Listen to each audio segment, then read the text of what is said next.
Yeah, man. So you did the buying guide for the iPad. That's It was a interesting. tough one, man. It's a tough one It because I mean, for all intents and purposes, like especially with Amazon deals right now, like you can get an iPad 10 Gen for 260 baseline, right? And then you can go upper echelon iPad Pro, fully loaded, Magic Keyboard, all in $2,800. And they First of both all, let's talk run. about the elephant in the room. Why do I look like this? Okay. Well, it's because I have a lot of stuff going on back there that I'm working on for video, and I don't want to show you my junk because That's it's fair. pretty bad.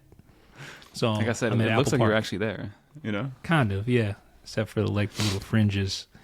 So yeah, Yeah, so you did yeah. the buying guide, and to your point, yes, I agree. It is hard to recommend. It's Like difficult to certain recommend iPads. anything else to me but the 10th gen iPad to regular people. That's kind of what it came down to. It was because they all run iPad OS 18, right? They're all so they're going to feel for the most part the same, especially for 98% of people, right? You turn the 10th gen on, especially the 10th gen compared to like the 11-inch iPad Air, they're going to look pretty much the same. And Yeah. then as you start to like go up the price ladder a little bit, then you start to get a couple extra features, but then you got to ask yourself like, is that price hike worth something like Stage Manager? Is it worth something like extended monitor support, right? So I basically said, like, you know who you are if you want the iPad Pro. You just want the latest and greatest because you want the latest and greatest, A. Or B, you really want you really want, you're like a designer and you need to, and you're pixel peeping and you need the 120 hertz display and you need the tandem OLED and like you know who you are if you need that or you want it, right? Versus most people can get away with the 10th gen or even an 11-inch iPad Air, right? That's kind of what the situation was. And then you have the iPad Mini, which is, I think the iPad Mini is the best true iPad, right? In my Oh opinion. man, I totally disagree with that. I'm Ooh, sorry. let's put our first take hats on, you know? Why? Why do you say that? Just because like the size, the amount of power that's in it, it's easy to move around, it's easy to wield, it can do everything that you would want it to, and it gives you the last little like 10% that you would want out of your iPhone, which is like the split screen, which is like the little iPad OS features that come with running an iPad. And I love the iPad mini form factor. I wouldn't do like serious work on it, but again, what Steve Jobs wanted, just a pane of glass so you can read your email on, read the news, surf the web on a couch. That is like the epitome of an iPad for me. But let me know. Okay. Let me know what you think. I am a big fan of the iPad Mini. I mean, I've long liked it, but I wouldn't say it's like the true iPad experience. It's too small. Like Okay. it's everything just feels a little bit too cramped on the screen for me personally to differentiate it enough from the iPhone Pro Max. Mm-hmm. I just think it just looks a little cramped. Everything just looks weird. Like the just the scaling of Yeah. everything just looks a little off, and it doesn't. I don't know what it is, but it just never. That always kind of bothered me. But form factor wise, it That's is right. great. It is a great form factor. It's small. It's easy, portable. Practically, if you get your Jinko jeans, you can put it in your pocket. You know. I feel like it checks off a lot of boxes. And if you really, really want to, you can edit a podcast on it, right? If you really want to, you can edit a vertical short on it, right? It has Pencil Pro support. Now it's got, for better or for worse, it's got Apple Intelligence. So I think there's enough overlap where it's doing enough of like the iPad 10 Gen, enough of like the iPad Air stuff, where I would recommend the iPad, unless the form factor or the size of it bothers you and it's not big enough. I think that iPad Mini is just it's a beautiful thing. Okay. I mean, That's just my 2 cents. so what was your like your recommendation? My recommendation was most people go to the iPad 10th generation, Yeah. right? That's what I'm Yep. telling most people. Because most people are going to treat the iPad as a supplemental device as opposed to their main computer. So I think getting an 11-inch iPad Air with an M2 chip is kind of overkill. You don't really need it unless you are editing photos in Lightroom, unless you are. And even then, the iPad 10 Even then, 10 man. Gen can handle it. Even then. Right? The biggest thing for me isn't so much even the whole tandem OLED or all of that. It's just the fact that there's lamination, like the laminated display. Yeah. That's where you see the biggest difference between the 10th gen or any base model iPad versus the step above, the iPad Air or the Pro. It's that lamination where you see like there's like a little gap between the screen and the display, and you can see that if you're one of those people that looks for that sort of thing or is bothered by that sort of thing. But most people don't even notice that, to be honest with you. No, I agree with you. And also it's like the 120 hertz versus, it's exactly what it is. Same thing. Yeah, like we've experienced 120 hertz. We know what a laminated display feels like. If we didn't know, I think I wouldn't care. Right, or maybe if we weren't in this space, I don't think it would matter.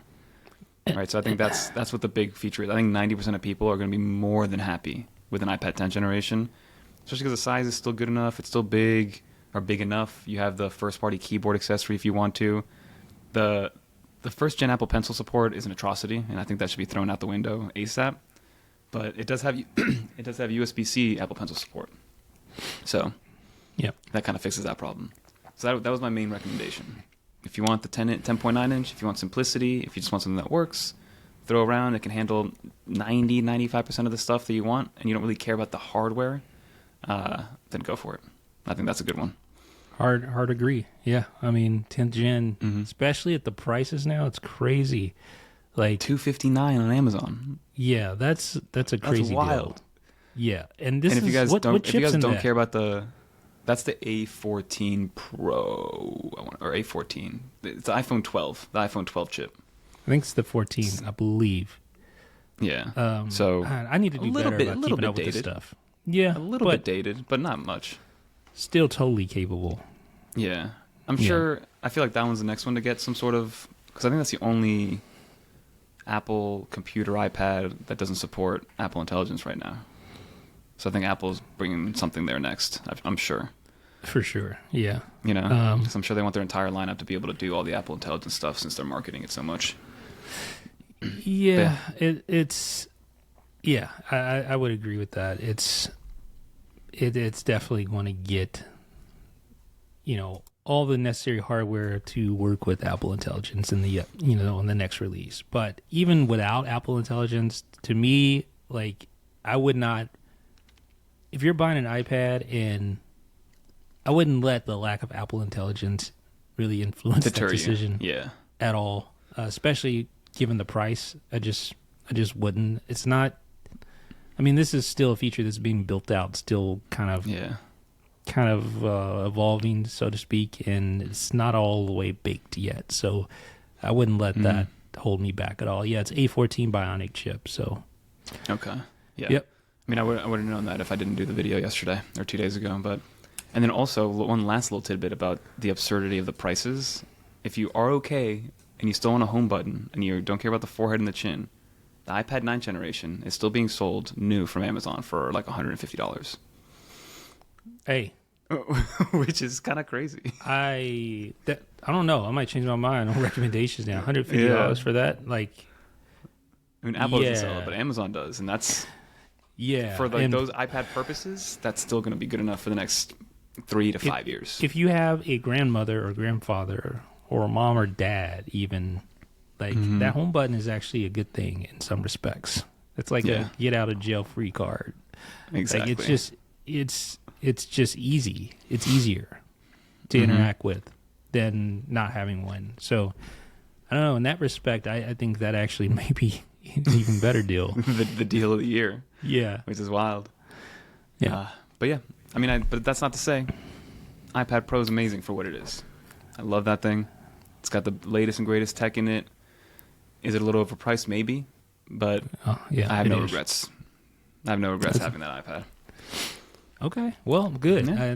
Definitely check out. We'll have it linked below in the description. Fernando's buying guide. If you're going to trust anybody about this sort of thing, this is the person you need to be trusting because, like, he's. That's what I said in the beginning. I was like, right? I was like, I feel like I'm in a good spot to recommend certain iPads. Yeah, for sure. Like, if you're gonna listen to anybody, that's who you don't listen to me. Listen to him.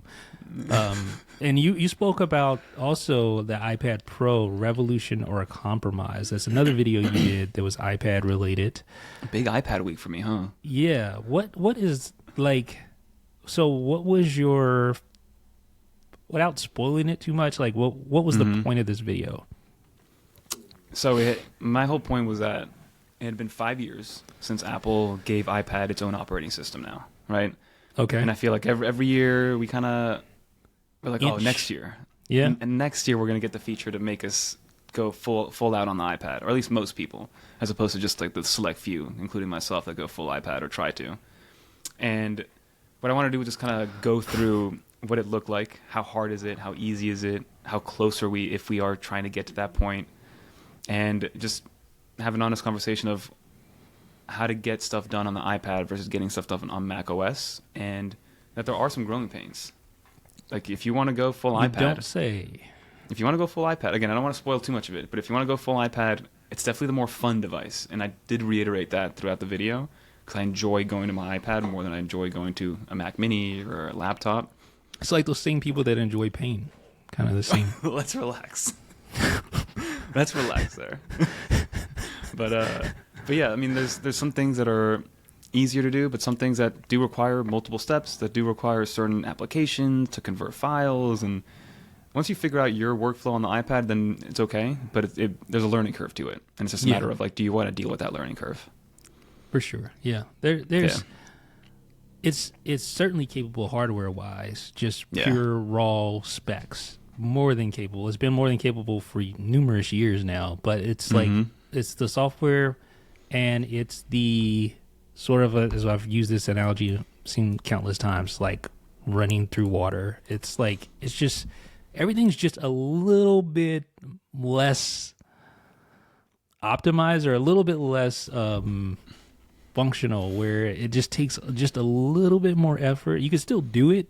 You can do everything you can do on an iPad that you can do on a Mac and vice versa, but there's just more effort and more ingenuity, I guess you could say, required to, or more kind of thinking outside the box a little bit required on the iPad to get the same results. Like you could just get the same results so much quicker on the Mac in a lot of cases where you can't really get those same results on an iPad. But where the iPad shines is when you need like direct input, or when like you need to hold a device and be able to like read from it, like as you're on the go or standing, or you're not at a desk, right? Like that's where the iPad really shines, because like who wants to take their MacBook and hold it and like read, open it up, and then like like if you're giving a talk or something, or you're surveying something and you need to take notes, like a Mac is terrible for that sort of thing. Yeah, for sure. Whereas and that's the one iPad's of the highlights. much better. Yeah. And it's like the versatility of it all. One moment digital note taking, the next moment it's kind of a computer with the Magic Keyboard, right? A blank canvas for a digital artist, and so there's a lot that it can do, and I think it has its foot in a bunch of different spaces versus just fully focusing on one.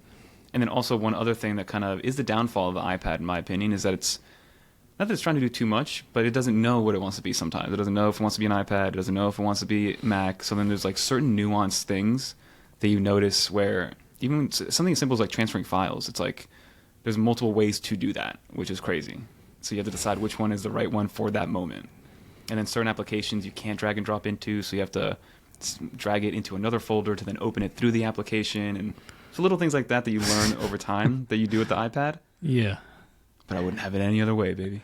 and there's like, it takes more effort to get set up, but once you are set up with your workflow, so to speak, it gets easier. But it's like there's more effort, like for instance setting up certain shortcuts you may have to do for your particular needs and things like that, and just getting the workflow refined, it takes more effort on as far as the iPad is concerned. Whereas the Mac, you click, you drag, you drop, you're done. Yeah. Right. Every app been that way since like 1980, you know? Yeah. Every app works that way. So there's just like, it just works. Whereas the iPad, it's still, like you said, figuring it out where it wants to be. So that is a little frustrating, but as you said, it's the most versatile thing. Yeah. And I mean, I feel like we're now in a spot where this is like, we're getting old to the point where this could be somebody's first and only computer growing up. You know what I mean? Like they're a 9-year-old, an 11-year-old is getting the 10th gen iPad as their first computer, and then they're learning how to use only that, right? So I think that's what's going to happen over the next 10 years. It already has. Like you have people that have no idea what a file system is. They have no concept of like Finder, you know? or any of that. Like there's tons of people out there like that, like college graduates now, because they've grown up with tablets and with Chromebooks. Oh, the Chromebook. Oh, God. Yeah, and it's like they don't really know what a file system is. They don't really have any idea what copy and paste is. Not really. Yeah. Control or a command V. Yeah, like shortcuts. Command C. Like select all, like Control A and then Control C, Control V, like Control Spacebar for Spotlight. Like those are just second nature to me. You know. Yeah. At this point, you have computer science majors that don't know what these things. Like that's really weird, but kind of just speaks to the way things have gone the last few years with computers. So yeah, but that was my iPad week. Yeah, and, definitely check that out. Check the video out. We'll have that linked as well. Please do, and then let me know. I'm always down to have conversations in the comments. Yeah, so man, you've been on a roll this week. So let's go ahead and just keep it going, because you talked about you tried the Snap spectacles. Oh, I did. Yeah, wow, that was like less than 10 days ago. I did try the Snap spectacles. Yeah. So you posted that the Vision Pro user tries the Snap spectacles. So what? First of all, we've heard of the spectacles before, but that was several years back with Snapchat and what's different Ray-Ban? About these new ones? No, I don't know. But so the difference here is those spectacles from like 2015 to I think 2018 is when they did those. They released a couple of them. They're a lot more similar to the current Meta Ray-Bans. Okay, pair of glasses that you put on your face that are like voice controlled, maybe with one touch sensitive control, and there's cameras on each side. Obviously, the spectacles were attached to Snapchat, so you could post a story directly from the Snap Glass or the spectacles and things like that. But I think they kind of died off, and I've actually never tried those. But then about a year ago, I think, or maybe less, the spectacles, they brought back the name brand, and now they're doing the whole mixed reality thing with these glasses. Oh, okay. So I have to admit, I did not watch the video because I really just don't care about this sort of thing. Like I just not a lot of people did. I was very surprised. That was like the worst 10 out of 10 video we've had in a long time. I just don't like. It's just like I see that little ghost logo and I'm immediately turned off. Like immediately. Like I'm not. I haven't opened up. I don't have Snapchat on my phone. I haven't used it probably since 2017. Like I just don't use it. I just can't. I can't do it. But all right. I mean, so there's still plenty of people that do. So I don't want to hate on it too much. So is this related to that? Are these spectacles related to Snapchat, the app? They are for sure. You don't need. They made it clear you don't need a Snapchat account to use it. It's its own separate. They're calling it Snap OS, right? That's the operating system. It's a separate app to get it all started and functioning, but it does play very well with Snapchat in terms of like uploading to your story, and instead of using the word applications, they're called lenses. So they're just, they're doing all these different naming monikers. So like, pick the lens that you want to use, and they're actually talking about applications. But oh brother. The idea is cool. I mean, the idea is kind of like, I think it was similar to what Meta's doing. They were just trying to show off what they were able to do. Like these aren't for sale. They're a little bit more for sale than the Meta ones. But the way to do it is you have to sign up for the developer program, and you have to commit to a year of $100 a month. So it's basically $1,200 to get these glasses. Yeah, so anybody can go in and become a developer, quote unquote, but they're never going to be for sale for like the average consumer. At least not this version of it. Which is, I don't know how I feel about companies doing that. I don't get it, man. I just don't get it, I guess. Like, so why? Why do these exist? Their whole thing was like they want to bridge the gap between, again, virtual reality, but doing it in the mixed reality form with other people, as opposed to just doing it in an isolated fashion. So when you put them on, to give you guys a little rundown, when you put them on, they're bigger than regular glasses, but they're see-through glasses. You know, like compared to the Vision Pro, obviously they're on your face and you're seeing what the Vision Pro cameras are feeding to you. This, you're just looking at them like glasses. You can see there's stuff going on the lenses, but not enough to the point where like it's distorting your view. Like you can definitely drive with them on when they're turned off. And then their whole bread and butter was that everything is built into these glasses. There's no external battery, there's no external compute, there's no accessory you have to have on your hands or anything like that. So everything is in these glasses. You have 2 front-facing cameras and then 2 down-facing cameras. And then the stems of the glasses go so far back, it's hilarious. It goes back to like here. they really try to fit. They're like, oh, where are we going to put everything? Let's just keep going back like Pinocchio's nose, you know? So would you be embarrassed to walk around with those? Me personally, yeah. I wouldn't wear them walking around. But again, I saw these in New York, and people in New York wear some crazy stuff every now and then. So like they're not like absurd looking. I've seen some more absurd looking glasses, especially in that area of New York. That's why it's not crazy. But I personally would not wear them. Yeah, that's just me. And then yeah, they're just mixed reality glasses. So imagine just like a more retro feeling, more narrow field of view, less high def version of the Vision Pro. So I mean, there's no eye tracking or anything like that? Or is there hand tracking? No eye tracking. Or is there any? There's no eye tracking. It's all hand tracking. Okay, so you can. It's kind of like have you ever used not the Meta glasses, but the Oculus or whatever? Like you basically have like a cursor. Like your hand becomes a cursor. Okay, that gotcha. You're pointing it at. Gotcha. And then your other hand that isn't in use, when you pull it up, it's like your menus. Like you have your hamburger menu that you tap on, and so it recognizes everything around you pretty well, and it does interact with other people in the room that have the glasses on, and it'll find them and it'll pinpoint them.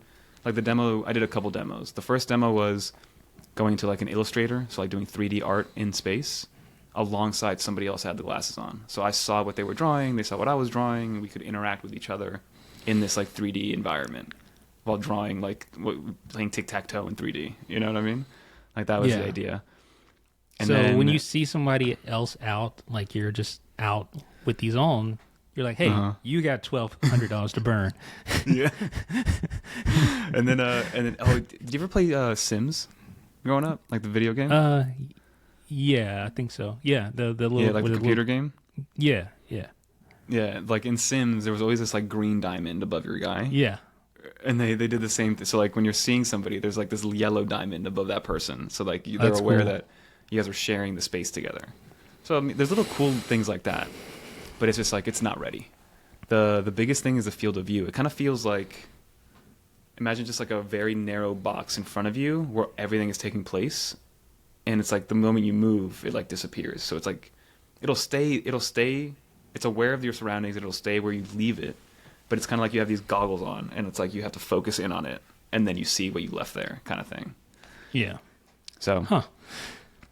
Interesting. It was interesting. Yeah. That's cool. All right, moving on. You don't seem convinced.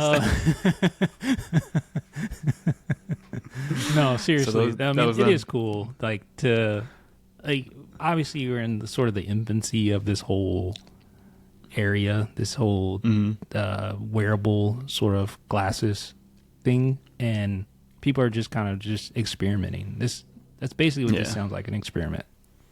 Yeah, just throwing stuff at the wall to see what sticks, essentially. Yeah, and I can kind of see it. I can kind of see it working in some situations, but I mean, the Vision Pro has this. I guess it just matters. It's just like a price thing, like the teaching yourself how to play piano, turning it to like Guitar Hero-ifying the situation, you know, which was cool. But I know Vision Pro can do that already, and it looks nicer on the Vision Pro. But teaching yourself how to do surgery, all those good things, all those practical life skills that you need, you know. Oh man! So, but those are the spectacles. Shout out to the people that invited us. You know, great people, still fun. It's just a long way to go for sure. Yeah, for sure. Well, that's cool. Yeah. So, do you have another video you want to talk about? Because I have some things I want to talk about. But yeah, hit me with it. But go for it. All right. So, I think I posted this in our Slack, but monitors for the for the Mac Mini or any Mac for that matter. Mm-hmm. So some people, I mean, I've read numerous like threads on whatever forum or whatever about people just like kind of dissing the Apple Studio display, and I just don't understand it. I get it from a point of, yes, it's an expensive device at $1,600. It's overpriced. I will readily admit that. But most people aren't paying $1,600. Most people are paying like $13 or less, because generally it's on sale. I think it's on sale on Amazon right now for like $12.99. I'll pull it up right now. So I would not pay full price for this, because given like the panel inside the Studio display, it's a 27-inch panel. It is basically just I think an LG panel. It's outdated. I mean, it's an old 60 hertz panel, 5K, 5120 by 2880 resolution, 218 ppi. Like I said, 60 hertz. It has 600 nits of brightness. There's no full array local dimming or anything like that. It's basically the pretty basic 5K display. P3 compatibility, of course, but it's definitely not an HDR monitor by any stretch of the imagination. It definitely isn't great, super great with contrast. I mean, it's decent, but you're not going to have like super inky blacks, and I don't know how it does with blooming and stuff like that, but I would imagine it wouldn't do too well because, like I said, there's no local dimming or anything like that. So it's a pretty basic panel. But what's There's better? nothing else out there. Like, I mean, there's better panels, but the packaging of those panels are all pretty bad. They're pretty lackluster. Like the Studio display, if you're an Apple user, chances are you care about aesthetics, like at least to some degree, right? That kind of matters to you. Maybe not at the top of your list, but like no, for sure.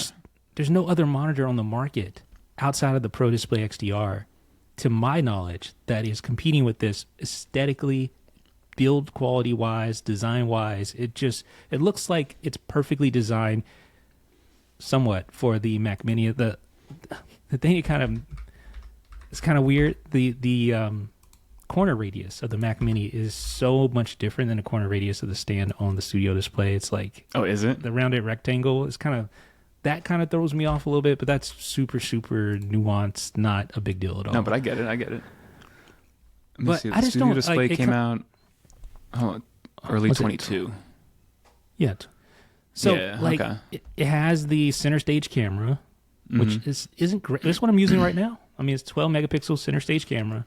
It has the six speaker system with voice canceling woofers. I mean, why wouldn't you want that? Studio quality mics, you know? Yeah, 3 mic array with I think it even has beamforming, so you can have better like audio pickup from your voice.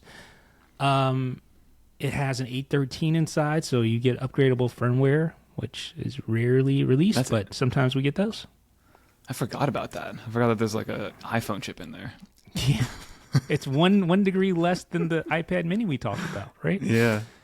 And it has a Thunderbolt upstream port for connecting to your Mac, and if you have a MacBook or an iPad, it will charge up to 96 watts. So that's another plus. It has 3 downstream USB 3.1 Gen 2 ports, which is 10 gigabits per second. It doesn't have HDMI. It doesn't have DisplayPort. Doesn't have any USB-A. Only has 1 Thunderbolt port. So there are some downsides to this, but there's only 1 Thunderbolt port on the rear? Yeah, there's the upstream port. That's it. The other 3 are just downstream USB 10 gigabits per second ports. Yeah. So I don't know. I mean, given the price, I understand why people kind of diss it, but I just don't. What else would you recommend besides this? If you're somebody who cares. I mean, I agree with you wholeheartedly, because like I'm looking at like a 5K monitor with that kind of packaging, like you mentioned, just doesn't really exist, especially at that price point. Like I have a nice 4K BenQ monitor, and even this one's $1,000 brand new. You know, Yeah. And it's like, it's kind of meant to be used with MacBooks and iMacs and things like that, and it looks nice, but it's not 5K. And if this was a 5K display, this would be $2,000, in my opinion.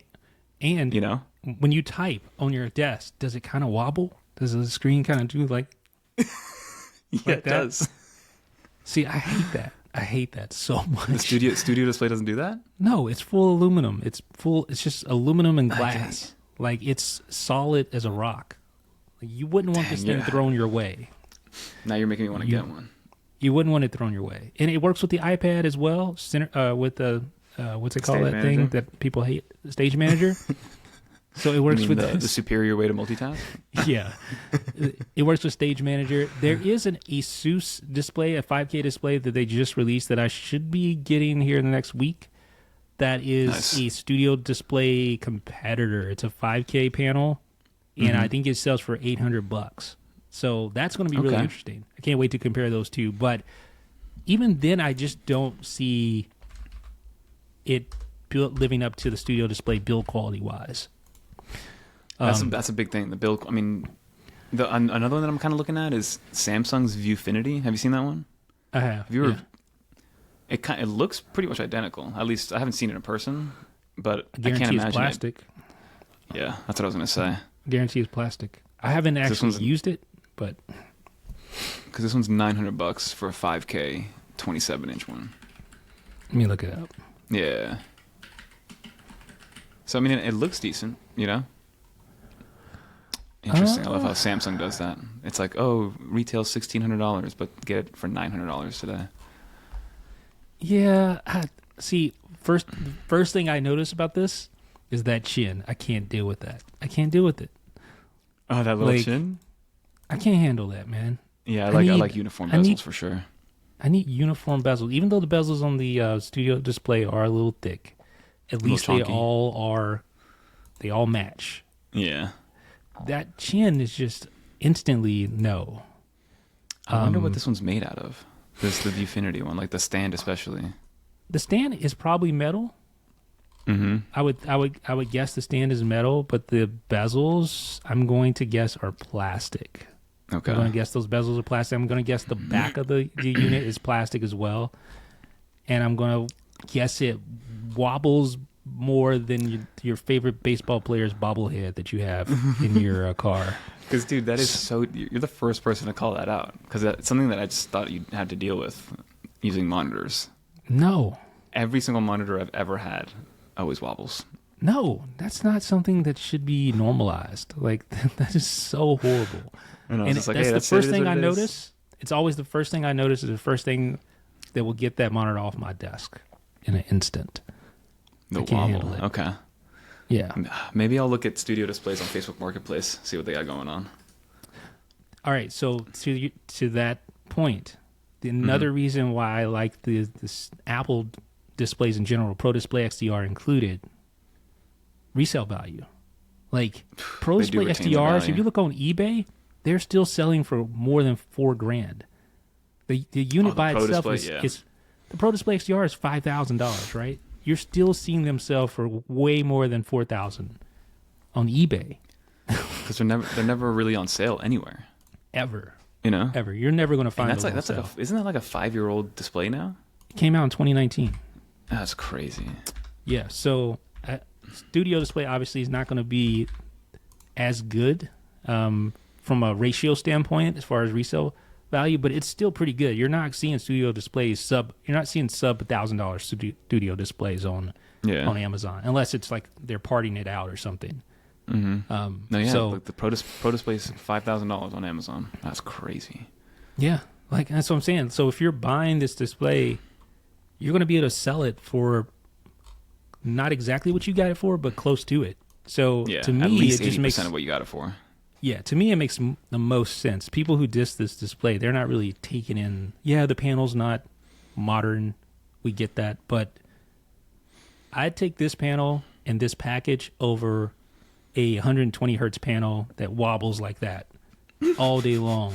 Like, it's just, I don't know. I'm kind of feeling a little cantankerous today. I don't know if you noticed. I don't know what it is, man. I think it's this energy drink I drunk. It's got you wired. I'm sorry. No, you're I'm good. sorry. We're loving this, Jeff. We're loving this, Jeff. Oh, I got a little I excited. lost you there for a second. You got too excited. Yeah. So I'm gonna make sure my microphone's still using this. Yeah, he turned off his microphone because he was wild. So let me switch. So I'm using the studio. Hold on. Are you using your triple mic array? Apparently so now. Yeah, I am actually. Let me see. Yeah. But all right, everybody. Let's get off send before us it home. gets too awkward. Yeah. Let's go. Don't forget to like, comment, subscribe. Leave us 5-star reviews on Spotify and Apple Music. And peace, everybody. See you later.